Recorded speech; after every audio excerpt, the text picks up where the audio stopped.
ഇന്നലെ ഉണ്ടായ തീപിടുത്തം അത് കോഴിക്കോട്ടാണ്. അതുമായി ബന്ധപ്പെട്ട് ഇന്ന് പുതിയ വിവരങ്ങളൊക്കെ വരുന്നുണ്ട്.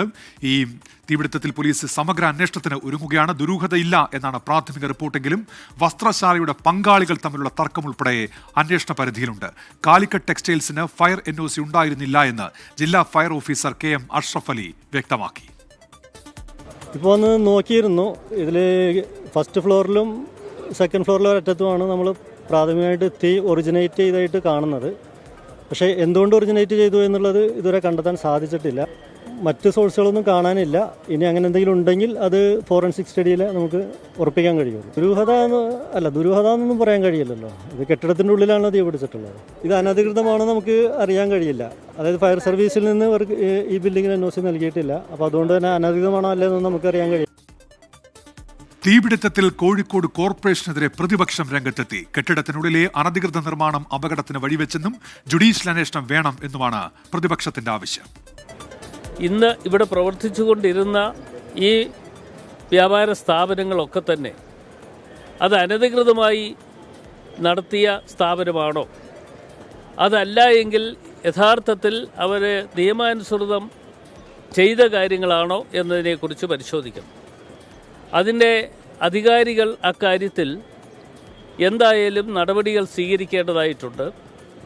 അധികാരികൾ ആരാണെങ്കിൽ പോലും അത്തരം കാര്യങ്ങൾ കൂടി ശ്രദ്ധിക്കേണ്ടതായിട്ടുണ്ട്. കോർപ്പറേഷൻ മേയറുടെ പ്രതികരണം കൂടി വരുന്നു. കൃത്യമായ അന്വേഷണം നടക്കുമെന്നും കുറ്റക്കാർക്കെതിരെ നടപടി ഉണ്ടാകുമെന്നും ഡോക്ടർ ബീന ഫിലിപ്പ്. ഉദ്യോഗസ്ഥ വീഴ്ചയുണ്ടെങ്കിൽ നിശ്ചയമായിട്ടും നടപടി ഉണ്ടാവണമല്ലോ. അവരുടെ ജോലികൾ അവർ ചെയ്യണം എന്നുള്ളതാണല്ലോ അതിൻ്റെ വാസ്തവം. ഓരോരുത്തർ ചെയ്യേണ്ട ഉത്തരവാദിത്തം അവരവർ ചെയ്തിരിക്കണം. അതേ എനിക്ക് പറയാനുള്ളത്. ഇതിനെപ്പോൾ വിവരങ്ങളുമായി ഇപ്പോൾ സമീർ സി മുഹമ്മദ് അപ്പുറം മിഥില ബാലൻ കൂടി ചേരുന്നുണ്ട്. ആദ്യം സമീറിലേക്കാണ്. സമീർ, ഈ ദുരൂഹതയില്ല എന്ന് പ്രാഥമികമായി പറയുമ്പോഴും ഈ വസ്ത്രശാലയുടെ പങ്കാളികൾ തമ്മിലുണ്ടായിരുന്ന തർക്കം അതുകൂടി അന്വേഷണ പരിധിയിൽ ഉൾപ്പെടുകയാണല്ലോ. എന്തൊക്കെയാണ് വിവരങ്ങൾ സമീർ?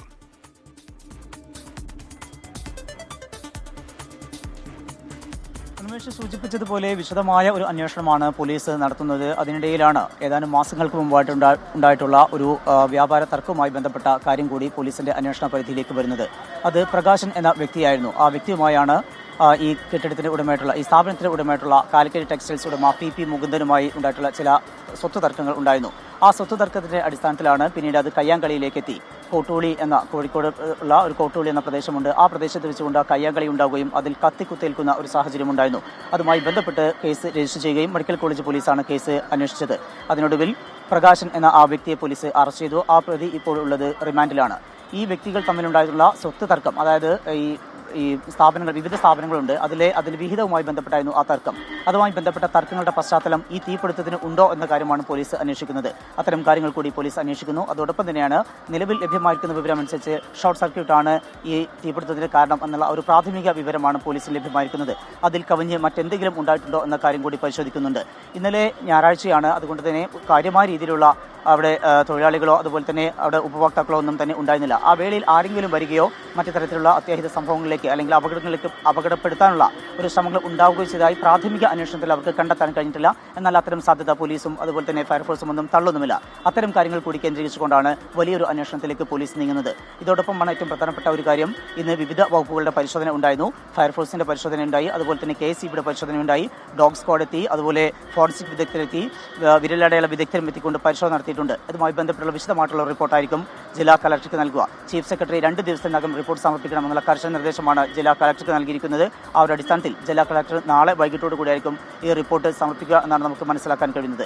ഇതോടൊപ്പം തന്നെ ഏറ്റവും പ്രധാനപ്പെട്ട ഒരു കാര്യം, ഇതുമായി വലിയ രീതിയിലുള്ള ഒരു രാഷ്ട്രീയ വിവാദത്തിന് കൂടി ഇത് വഴിവെച്ചിട്ടുണ്ട്. സമീർ, ഏതായാലും ഇക്കാര്യത്തിൽ അന്വേഷണം ഇപ്പോൾ നടക്കുകയാണ്. മിഥില ബാലൻ കൂടി ചേരുന്നുണ്ട്. മിഥില, ഇപ്പോൾ പ്രതിപക്ഷം ഈ തീപിടുത്തവുമായി ബന്ധപ്പെട്ട രാഷ്ട്രീയ ആരോപണങ്ങൾ കൂടി ഉയർത്തുന്നുണ്ടല്ലോ. എന്തൊക്കെയാണ് അതിന്റെ വിശദാംശങ്ങൾ മിഥില?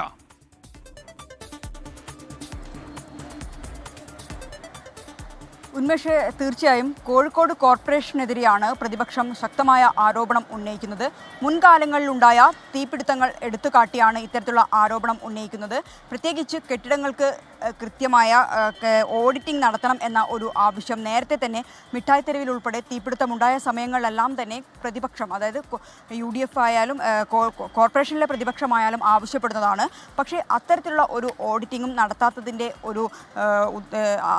അത്തരം ഒരു ഓഡിറ്റിംഗ് മീറ്റിംഗ് നടന്നില്ല, അതുകൊണ്ടാണ് ഇത്തരത്തിലുള്ള അപകടം ഉണ്ടായത് എന്നാണ് പ്രതിപക്ഷം പറയുന്നത്. മാത്രമല്ല, കൃത്യമായ ഒരു ജുഡീഷ്യൽ അന്വേഷണം വേണം. നിലവിൽ അന്വേഷണം പ്രഖ്യാപിച്ചിട്ടുണ്ട്, കോർപ്പറേഷൻ പ്രഖ്യാപിച്ച അന്വേഷണം നടക്കുന്നുണ്ട്. പക്ഷേ അത് പോരാ, അതിനപ്പുറം ജുഡീഷ്യൽ അന്വേഷണം വേണം എന്ന ഒരു ആവശ്യമാണ് പ്രതിപക്ഷം UDF ആവശ്യപ്പെടുന്നത്. പറയാനുണ്ടായ ഒരു കാരണം എന്നത്, സാധാരണ ഇത്തരത്തിൽ അന്വേഷണം പ്രഖ്യാപിക്കും, പക്ഷേ അന്വേഷണ റിപ്പോർട്ട് പുറത്തുവിടാറില്ല. പക്ഷേ ഇവിടെ അങ്ങനെ ഉണ്ടാവാൻ പാടില്ല. അന്വേഷണ റിപ്പോർട്ട് തീർച്ചയായും പുറത്തുവിടണം, എന്നാലേ എന്താണ് അവിടെ സംഭവിച്ചത് എന്ന് പൊതുജനങ്ങൾക്ക് മനസ്സിലാവുകയുള്ളൂ. അക്കാര്യം ചൂണ്ടിക്കാട്ടിയാണ് ഇത്തരത്തിൽ ജുഡീഷ്യൽ അന്വേഷണം വേണം എന്ന ആവശ്യത്തിൽ ഇവർ ഉറച്ചു നിൽക്കുന്നത്. മാത്രമല്ല, ഈ പ്രതിപക്ഷം ഉന്നയിക്കുന്ന ആരോപണങ്ങൾ പരിശോധിച്ചില്ലെങ്കിൽ കൃത്യമായ ഒരു പ്രക്ഷോഭത്തിലേക്ക് പോകും എന്ന ഒരു മുന്നറിയിപ്പ് കൂടി നൽകുന്നുണ്ട്. ഈ ഒരു തീപിടുത്തത്തിൻ്റെ ഒന്നാം പ്രതി കോഴിക്കോട് കോർപ്പറേഷൻ എന്ന് DCC പ്രസിഡന്റ് പ്രവീൺ കുമാർ പറയുന്നു. മാത്രമല്ല, ഉദ്യോഗസ്ഥരുടെ ഭാഗത്ത് അലംഭാവം ഉണ്ടായിട്ടുണ്ടെങ്കിൽ കൃത്യമായ നടപടി വേണമെന്നും ആവശ്യപ്പെടുന്നു. കോഴിക്കോട് കോർപ്പറേഷനെ പ്രതി ചേർത്ത് പോലീസ് കേസെടുക്കണമെന്നും DCC പ്രസിഡന്റ് ആവശ്യപ്പെടുന്നു. ഇത്തരത്തിലുള്ള ആരോപണങ്ങൾ ഉയരുന്ന സമയത്ത് തീപിടുത്തം എന്നതിനേക്കാൾ ഉപരി ഇതൊരു രാഷ്ട്രീയ വിഷയമായി മാറുകയാണ് ഇവിടെ. ഉന്മേഷ്.